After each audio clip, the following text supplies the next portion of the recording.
எந்த காரியத்தை கொடுத்தாலும் ஒழுங்காக செய்ய மாட்டான்.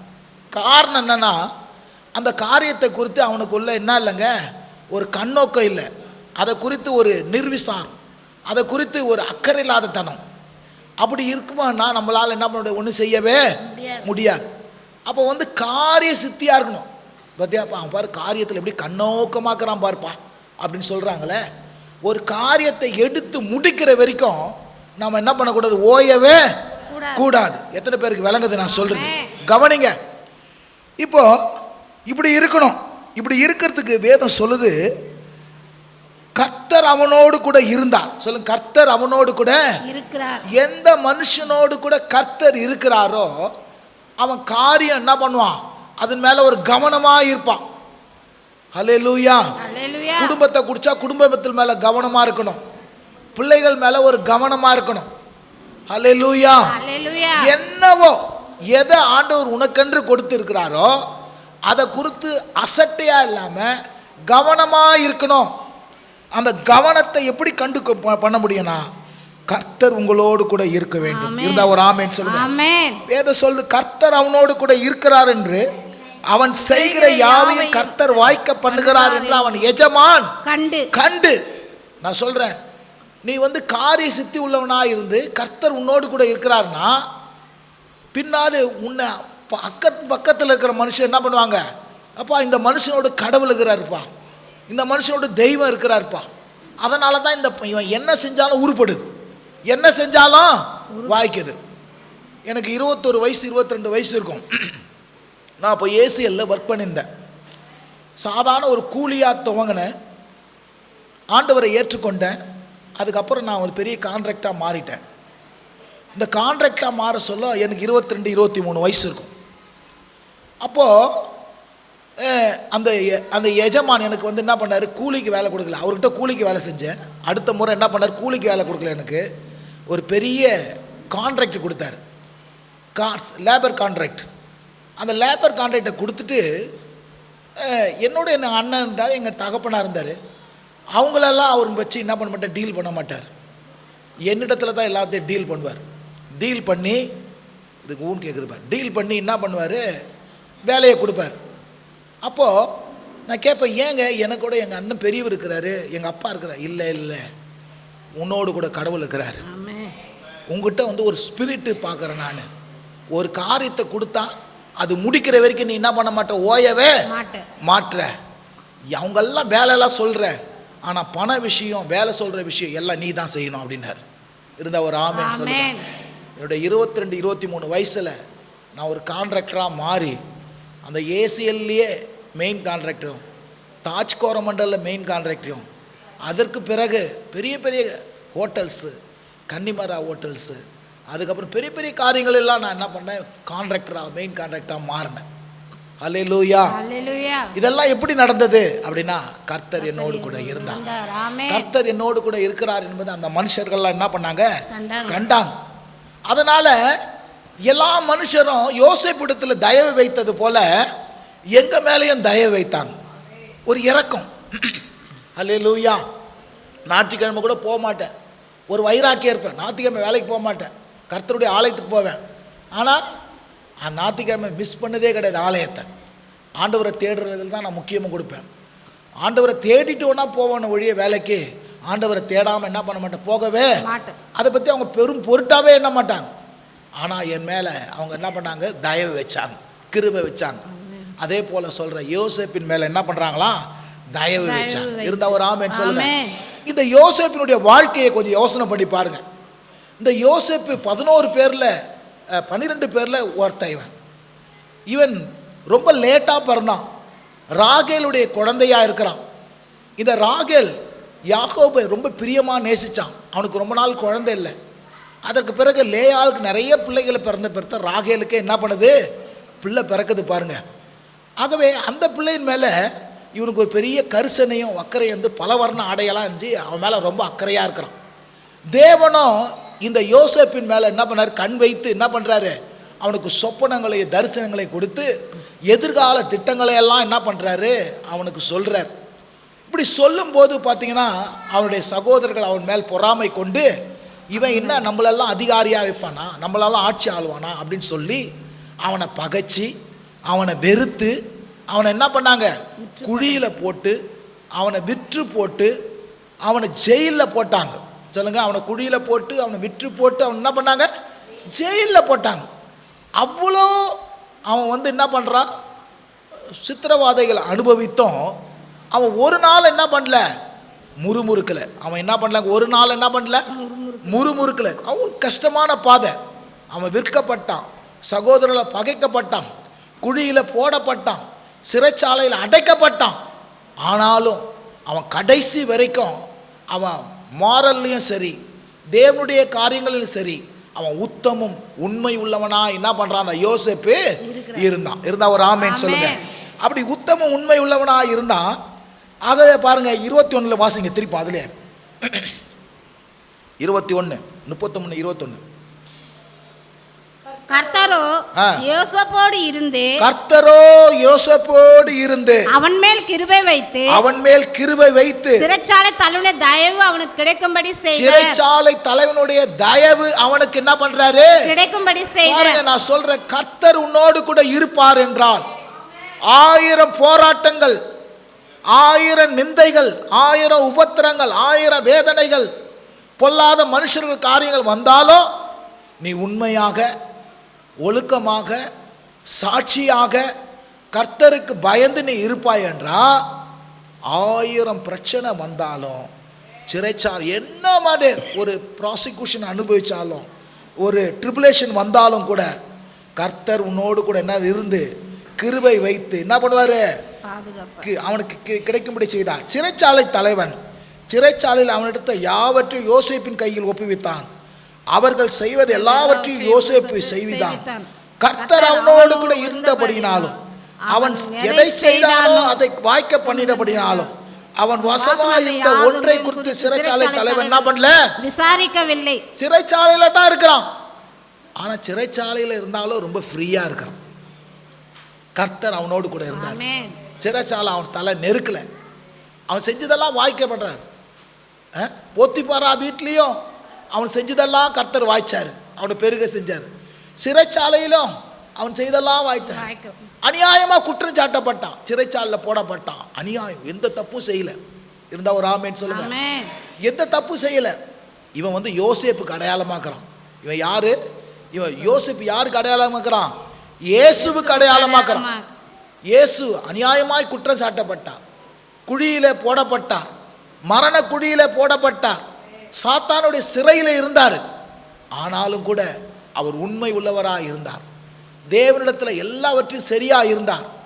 கர்த்தர் என்ன பண்ணாரு, அந்த குழியிலிருந்து சிறைச்சாலிருந்து இவனை தூக்கினது போல இயேசுவையும் என்ன பண்ணாரு, மரண குழியிலிருந்து நரக குழியிலிருந்து அவர் பிதாவின் வலப்பரிசத்திற்கு நேரா என்ன பண்ணாரு, உயர்த்தினார். இருந்தா ஒரு ஆமென் சொல்லுங்க. அல்லேலூயா. இவனையும் சிறைச்சாலையிலிருந்து ஒரு ராஜாவுக்கு அடுத்த ஸ்தானத்தில் என்ன பண்றாரு, உயர்த்தி அவனை மேலாக்கி அவனுக்கு கீழே எல்லாரையும் வச்சு அவன் எதையெல்லாம் செய்யறானோ அதையெல்லாம் ஜனங்கள் செய்யணும்னு சொல்லிட்டு ராஜா என்ன பண்றான், கட்டளை கொடுத்து இவனை தேர் பவனி கொண்டு வந்து இவனுக்கு முத்திர மோதிரத்தை கொடுத்து இவனை என்ன பண்ணாரு, பெரிய மதிப்பையும் மரியாதையை இவனுக்கு என்ன பண்ணா தந்தான். இருந்தா ஒரு ஆமேன்னு சொல்லுங்க. நான் சொல்றேன், நீ வாழ்க்கையில் உன்னை சுற்றி 1000 பிரச்சனை இருக்கலாங்க, அதெல்லாம் பார்க்காதீங்க. உண்மையும் உத்தமமும் யோசேப்பை போல நீ கர்த்தரிடத்தில் உண்மையா இருப்பீனா, நீ கர்த்தரோடு கூட இருப்பீனா, உன் மேல அவர் தயவு வைப்பாரு, உன் மேல இரக்கம் வைப்பாரு.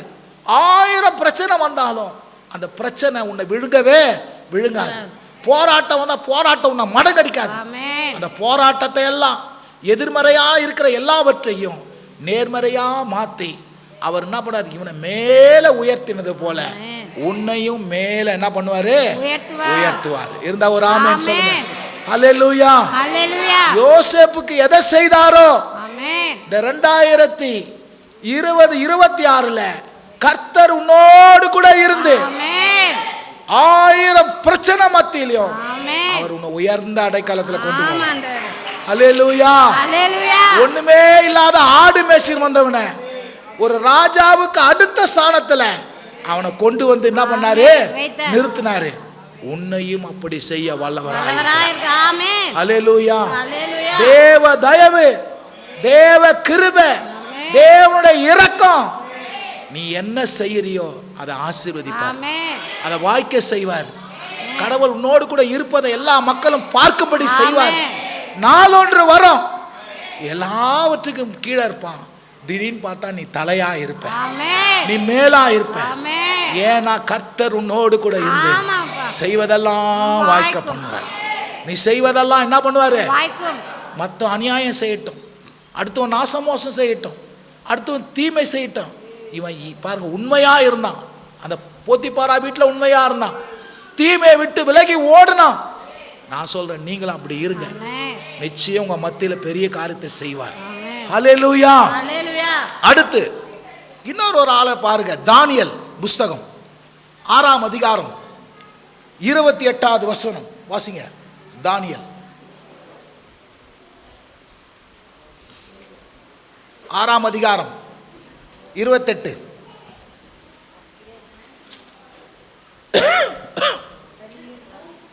ஆயிரத்தி 40வது பக்கம். எல்லாம் தரைவின் ராஜபார காலத்திலும் பெர்சியாவின் கோரேசினுடைய ராஜபார காலத்திலும் தானியேலின் காரியம் ஜெயமாயிருந்தது. சொல்லுங்க, தானியேலின் காரியம் என்னவா இருந்ததுங்க? ஜெயமாயிருந்தது. இருந்தா ஒரு ஆமென் சொல்லுங்க. இந்த தானியேல் 2 விதமான ராஜாக்கள் காலத்திலே வாழ்ந்தான். சொல்லுங்க, தரேவு காலத்துல வாழ்ந்தான், பெர்சியா காலத்துல என்ன பண்ணா, கோரேசுடைய காலத்துல என்ன பண்றான்? வாழ்றான். ஒரு ராஜ்யம் போது, இன்னொரு ராஜ்யம் வருது. இந்த 2 ராஜ்யத்திலையும் இவன் வாசம் பண்றான். இவன் எங்க வாசம் பண்றான் அப்படின்னா, இவன் வந்து அந்நிய தேசத்துல, யோசேப்பு எப்படி எகிப்துல வாசம் பண்ணுவது போல இவன் பாபிலோன்ல என்ன பண்றான்? வாசம் பண்றான். இவன் பாபிலோனுக்கு எப்படி போகப்பட்டான் அப்படின்னா, இவனை வந்து என்ன பண்றாங்க, ஒரு கூட்ட ஜனத்தை அடிமையா என்ன பண்றாங்க, பிடிச்சுன்னு போயிடுறாங்க. பிடிச்சுன்னு போயிட்டு அங்கேருந்து என்ன பண்ணுறான், இருக்கிறான். ஆனாலும் கூட தேவன் என்ன பண்ணுறாரு, இவனுக்கு கிருபை செஞ்சு ஒரு முக்கியமான பதவியில் கவர்னர் போஸ்டில் என்ன பண்ணுறாங்க, இவனை கொண்டு வந்து வச்சிடுறாங்க. இவனை கவர்னர் போஸ்டில் கொண்டு வந்து வச்சாலும் கூட இவன் மேலே எல்லாருக்கும் என்ன பண்ணுது, பொறாமை இருக்குது. என்ன இருக்குதுங்க? பொறாமை இருக்குது. அப்போ ஒரு நாள் தந்திரமாக என்ன பண்ணுறாங்க, ஒரு சட்டத்தை கொண்டு வந்து ராஜாவை வணங்கணும், ராஜாவை வணங்கலைன்னா எல்லாரும் குற்றவாளின்னு சொல்லிட்டு எல்லாரும் ராஜாவை வணங்கணும்னு சொல்லிட்டு சொல்கிறாங்க. ஆனால் இவன் என்ன பண்ணுறான், 3 வேளையும் எருசலேமை நோக்கி தன் ஜன்னலை திறந்து வைத்து கொண்டு யாரை வணங்கி கொண்டிருக்கிறான்? இஸ்ரவேலின் தேவனாகிய கர்த்தரை என்ன பண்ணுறான்? எப்போதும் ஜெபித்து கொண்டு ஆராதித்து கொண்டு துதித்து கொண்டு இருக்கிறான். இப்படி துதித்து கொண்டு ஆராதித்து கொண்டு இருக்கிறோன்னே இவங்களெல்லாம் ராஜா ராஜா எல்லாரும் உமக்கு கீழ்ப்படுகிறாங்க. ஆனால் நீங்கள் நியமிச்சுக்கிற இந்த அதிபதி யாரு? தானியேலோ அதுக்கு கீழ்ப்படிய மாட்டான். அவன் எப்போ பார்த்தாலும் சிலையை வணங்குறது இல்லை, அவன் எதையோ ஒன்று வணங்குறான், எதையோ ஒன்று ஆராதிக்கிறான், எங்கேயோ நோக்கி ஜெபித்து கொண்டு இருக்கிறான் அப்படின்னு சொல்லி குற்றம் சாட்டி அவனை என்ன பண்ணுறாங்க, நேராக கொண்டு வந்து சிங்கங்களின் கெபியில் என்ன பண்ணுறாங்க, போடுறாங்க. சிங்கங்களை கெபியில் போட்டா சிங்கம் வந்து என்ன பண்ணுது, பசியாக இருக்கிற சிங்கம் தானியேலை என்ன பண்ணல, சாப்பிடவே இல்லை. இந்த ராஜாவுக்கு ஒரே கவலை, ஐயோ ரொம்ப பிரியமாக இருக்கிற இந்த தானியேலை இவங்க பொல்லாத மனுஷன் பேச்சை கேட்டு நான் வந்து சிங்க கெபியில் போட்டுட்டேனே அப்படின்னு சொல்லி நைட்டெல்லாம் தூங்காமல் போய் காலையில் எழுந்து வந்து, தானியேலே நீ உயிரோடு இருக்கிறியா, உன்னை இடைவிடாமல் ஆராதிக்கிற உன் தேவன் உன்னை என்ன பண்ணாரு, தப்புவித்தாரா அப்படின்னு கேட்குறான். அப்போ அவன் சொல்கிறான், ராஜாவே நான் உனக்கும் பயந்தேன், அதே நேரத்தில் என் தேவனுக்கு பயந்தேன். என் ராஜா என்ன பண்ண, சிங்கங்களின் வாயை என்ன பண்ணாரு, கட்டி போட்டார். இருந்தா ஒரு ஆமென் சொல்லுங்க. 1000 சிங்கம், 1000 நரி, 1000 குள்ள நரி உன்னை எதிர்த்து உன்னை காலை வாரி உன்னை குகையில போட்டு உன்னை நாசமாக்கலாம், உன்னை விரோதிக்கலாம் அப்படின்னு திரிகிற மக்கள் ஏராளம் இருப்பாங்க. உனக்கு எப்போ உனக்கு புறம்பா சொல்லி உனக்கு கோல் சொல்லி உன் பதவியை பிடுங்கலாம், உன் வேலையை பிடுங்கலாம், உன் தொழிலை பிடுங்கலாம் அப்படின்னு எதிர்பார்த்து கொண்டு இருப்பாங்க. ஆனால் நான் சொல்கிறேன், நீ இடைவிடாமல் தேவனை ஆராதிப்பியா? நீ இடைவிடாமல் கர்த்தருடைய நாமத்தை தொழுது கொள்ளுவியா? அவரை நோக்கி ஜெபிப்பியா? அவனுடைய கண்கள் அவரை நோக்கி பார்த்து கொண்டு இருக்குமா? நான் சொல்கிறேன், என்னதான் உன் மேலே குற்றம் சாட்டினாலும் அந்த குற்றமெல்லாம் உன் மேலே வரவே வராது. 1000 சிறைச்சாலையில் போட்டாலும் சிறைச்சாலை உன்னை ஒன்று செய்யவே, சிங்கமானாலும் நரி ஆனாலும் முதலை ஆனாலும் தண்ணீர் ஆனாலும் நெருப்பானாலும் உன்னை சேதப்படுத்தவே படுத்தாது. எந்த ராஜ்யம் வரலாம், எந்த ராஜ்யம் விழலாம், யார் ஒன்றா போகலாம், யார் ஒன்றா வரலாம். நான் சொல்கிறேன், தானியேலின் காரியம் அவன் செய்வதெல்லாம் வெற்றியாக இருந்தது போல இன்றைக்கு நான் உனக்கு சொல்கிறேன், நீங்கள் செய்வதெல்லாம் வெற்றியாக இருக்கும்.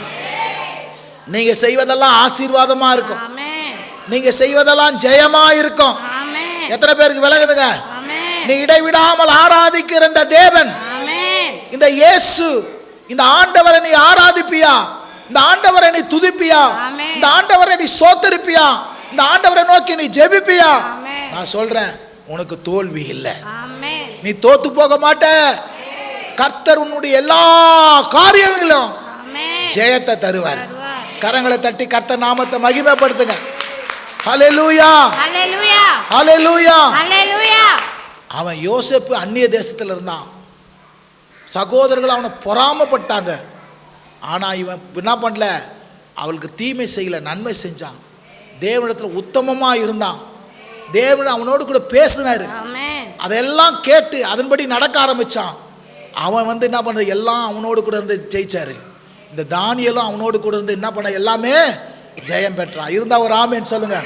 நீங்களும் நான் சொல்றேன் பாருங்க, நீ ஆராதிப்பியா, நீ துதிப்பியா, நீ ஸ்தோத்தரிப்பியா, நீ ஜெபிப்பியா? நான் சொல்றேன், 1000 இக்கட்டு வரட்டும், 1000 இடைஞ்சல்கள் வரட்டும், 1000 போராட்டங்கள் வரட்டும், எல்லாவற்றிலிருந்தும் உன்னை தப்பு வைப்பாரு. ஹல்லேலூயா. எந்த காரியமும் உன் வெற்றியை பறித்து போடவே போடாது. ஹல்லேலூயா. தானியேலின் காரியம் ஜெயமா இருந்தது, யோசேப்பின் காரியம் ஜெயமா இருந்தது. அடுத்து ஒருவரை நம்ம பார்ப்போம். 2 ராஜாக்கள்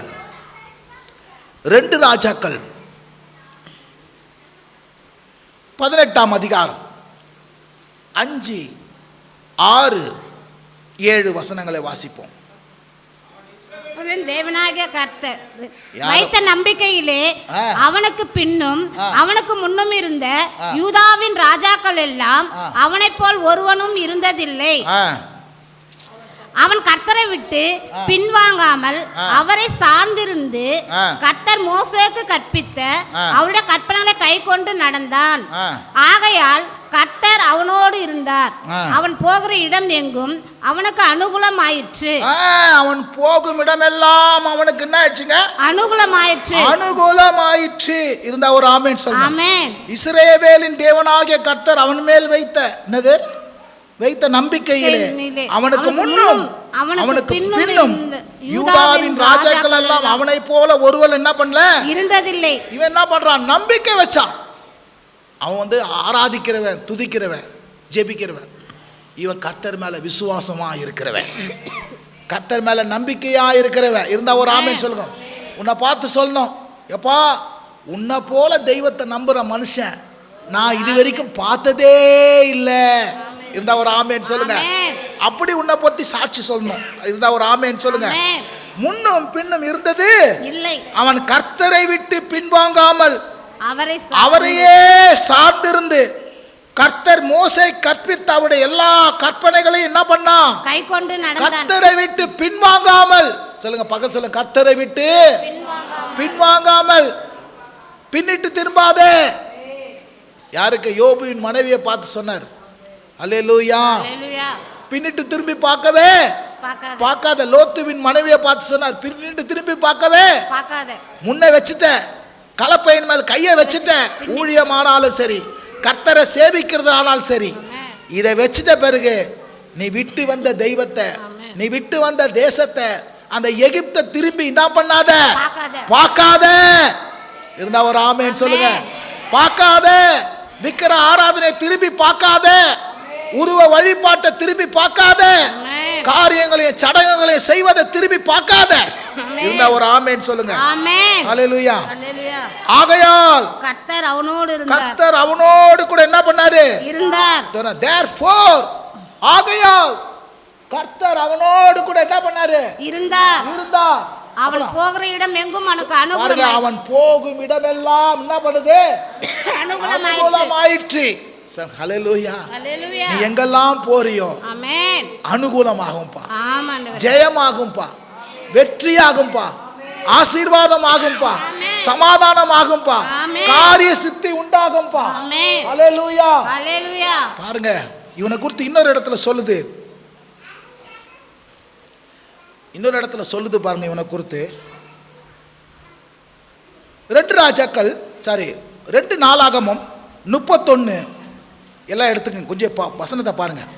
2 நாளாகமம்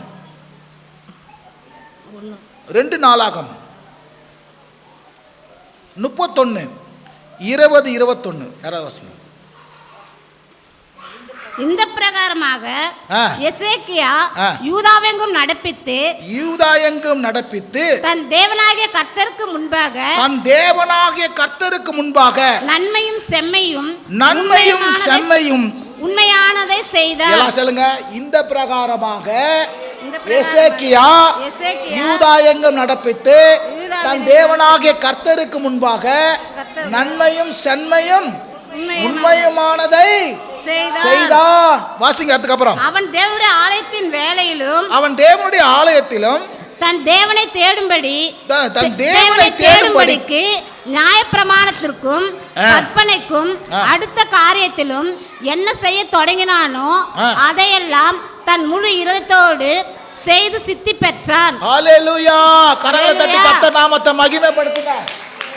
சொல்றது, அவன் தேவனுடைய ஆலயத்தின் வேலையிலும் தன் தேவனை தேடும்படி நியாயப்பிரமாணத்தை கற்பனைக்கு அடுத்த காரியத்திலும் என்ன செய்ய தொடங்கினானோ அதையெல்லாம் தன் முழு இருதயத்தோடு சொல்லுங்க, தன் முழு இருதயத்தோடு செய்து சித்தி பெற்றான்.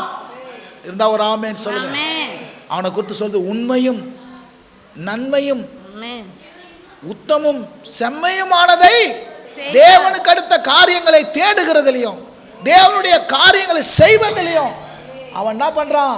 முழு இருதயத்தோடு. இருந்தா ஒரு ஆமென் சொல்லுங்க. செய்ய ஆரம்பிச்சான். தேவனுடைய காரியங்களில முழு இருதயமா இருங்க. முதலாவது தேவனுடைய ராஜ்யத்தையும் நீதியும் தேடுங்க. இவையெல்லாம் உங்களுக்கு கூட எது கடன் வாங்காம இருக்க ஆண்டவர் உதவி செய்வார். ஆமென். வியாதி அடையாம இருக்க ஆண்டவர் உதவி செய்வார். என்ன பிரச்சனை, 1000 பிரச்சனை வந்தாலும் எல்லாத்தையும் தூக்கி தூர போடுவார். இவன் அசிரியாவை சேவியாமல் அவனுக்கு பகுதி கட்டாமல் கர்த்தர் என்ன பண்ணார்? அவனை பார்த்து கொண்டார். இவனை குறித்து சொல்லுது, கவனிங்க. இந்த 11 பேர் இருந்தாங்களே, அங்க 11 பேர் தேவன்கிட்ட செய்யவில்லை. யாரு? யோசேப்பினால்.